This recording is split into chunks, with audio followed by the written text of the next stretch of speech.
Guntram, the ESM and banking union, both mechanisms intended to secure stability in the Eurozone. So why is a separate Eurozone budget necessary in addition to that? Well, I think if we look at the current situation, we see very clearly that national fiscal stabilization policy is not working. The main reason for that is that we have very significant market pressure, and basically any attempt to increase or to slow down the pace of fiscal adjustment will mean reinforced pressure from the market. And so there's limits to what national fiscal policy can do, especially in a period of market turbulences as currently.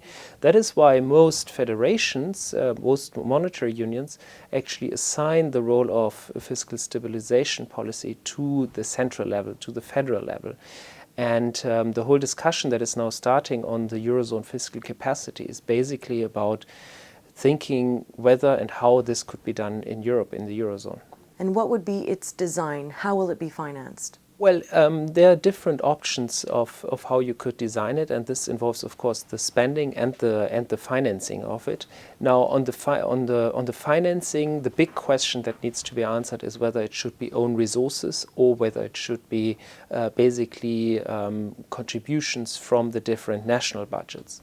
Now, in terms of the spending, there have been some proposals, including using unemployment insurance, but there can be other proposals, including using, some measures of potential output as a measure of, of assigning payments to countries. There are different options. Now, the problem with all these options is they do change incentives. They change the way countries behave.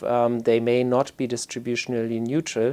So significant thinking needs to be done to design this properly.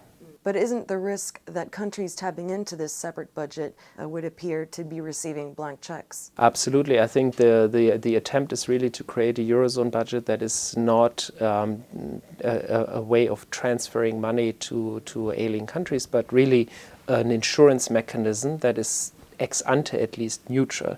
Now, when someone is hit by a negative shock, of course, he or she or that country will have to receive money, but ex ante, it should be distributionally neutral, and designing that is not simple, and, well, my policy brief should work on this.